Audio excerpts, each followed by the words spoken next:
जातिवाद को लेकर के दो अलग अलग विचारधाराएं, भीमराव अंबेडकर या फिर महात्मा गांधी। आजादी के पहले के भारत में महात्मा गांधी और भीमराव अंबेडकर ये दो ऐसे चेहरे थे जिनकी कास्टिज्म को लेकर के अलग अलग विचारधाराएं थी। एक तरफ भीमराव अंबेडकर, जिनका जन्म एक माहर कास्ट में हुआ था, जो एक दलित कास्ट है, जिसकी वजह से भीमराव अंबेडकर ने जातिवाद के नाम पर काफी शोषण और दमन को सहा था। और महात्मा गांधी एक रिलीजियस हिंदू परिवार से थे। अब दोनों ही विचारधाराओं में से किसके विचार ज्यादा सही थे जातिवाद को लेकर, आगे बढ़ते हैं। पर इसे जानने से पहले जल्दी से चैनल को सब्सक्राइब कर लीजिए और बेल आइकन को दबा दीजिए। बताया जाता है कि भीमराव अंबेडकर जब स्कूल जाते थे तो उन्हें घर से अपनी बोरी लेकर आने के लिए कहा जाता था। स्कूल में उनका मटके से पीना भी मना था कि उनके ना आने पर उन्हें पूरा दिन प्यासा ही रहना पड़ता था, क्योंकि मटके को छूना अलाउ नहीं था। पर इसके बावजूद भी कड़े संघर्ष करने के बाद 1913 में महाराजा ऑफ बड़ौदा के द्वारा स्कॉलरशिप की मदद से कोलंबिया विश्वविद्यालय में उन्होंने अपनी पढ़ाई की और डॉक्टरेट की degree London school of economics से इकोनॉमी और लॉ में हासिल की। पर इन सब उपलब्धियों को पाने के बाद भी जातिवाद के नाम पर अंबेडकर को डिस्क्रिमिनेट किया ही जा रहा था। वहीं दूसरी तरफ अगर हम गांधी जी को देखते हैं तो गांधी जी एक हिंदू धार्मिक परिवार से आते हैं, जहां उन्हें अपने धर्म से काफी लगाव होता है और वो गीता को अपनी स्पिरिचुअल डिक्शनरी मानते हुए हिंदू धर्म के सिद्धांतों का पालन करते हैं, साथ ही बाकी धर्मों की भी रिस्पेक्ट करते हैं। गांधी जी हिंदू धर्म के 4 वर्णों के सिस्टम को नेचुरल मानते हैं, जबकि अंबेडकर इस वर्ण सिस्टम के खिलाफ और हिंदू धर्म के इसी वर्ण सिस्टम की वजह से खुद को शोषित और उत्पीड़ित मानते हैं। डॉक्टर भीमराव अंबेडकर का मानना था कि जब भी वर्ण सिस्टम में कम्युनिटी को बांटा जाएगा तो आउटर वर्ण को हमेशा उत्पीड़न का सामना करना पड़ेगा।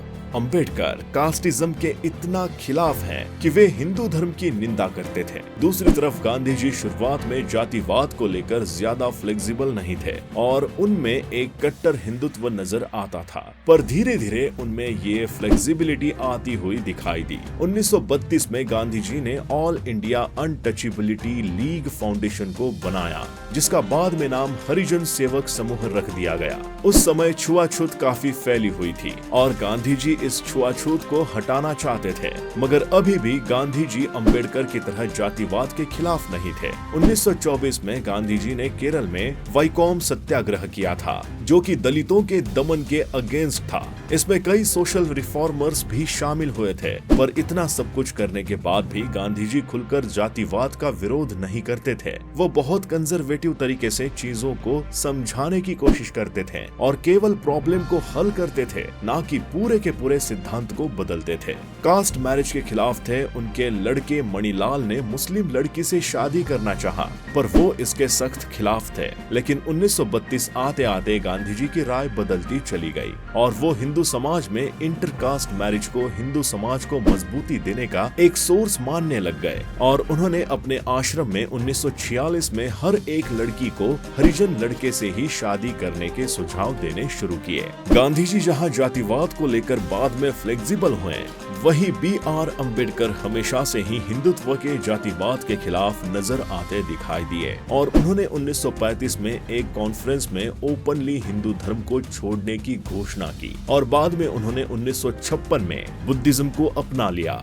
इसके बाद जब बात आती है अंग्रेजों से आजादी के बाद एक नए देश के स्थापना की, तो अंबेडकर दलितों के लिए इलेक्टोरेट्स की मांग करते हैं। असल में 1909 में ब्रिटिश एम्पायर के समय मुस्लिमों को सेपरेट इलेक्टोरेट बनाया गया था और 1919 में एंग्लो इंडिया और क्रिश्चियंस को भी माइनॉरिटी में शामिल किया गया था।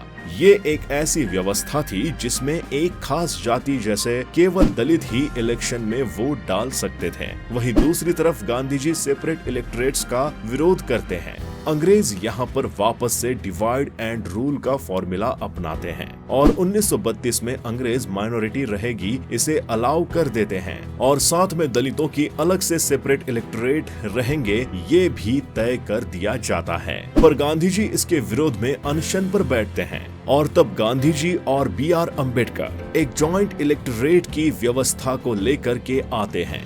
जिसमें वोट तो सभी एक साथ डाल सकते हैं, पर कैंडिडेट का दलित वर्ग से होना अनिवार्य हो जाता है। इस तरह से ये देखने को मिलता है कि अंबेडकर हमेशा से एजुकेट, एजिटेट और ऑर्गेनाइज इन 3 फॉर्मूले को लेकर चले और देश के हित के लिए वो एक स्टेप नीचे लेने में भी विश्वास करते थे। इसलिए दोस्तों, आपकी नजर में कौन ज्यादा सही था, ये आप हमें कमेंट बॉक्स में बताएं और वीडियो पसंद आया हो तो जरूर शेयर कीजिएगा।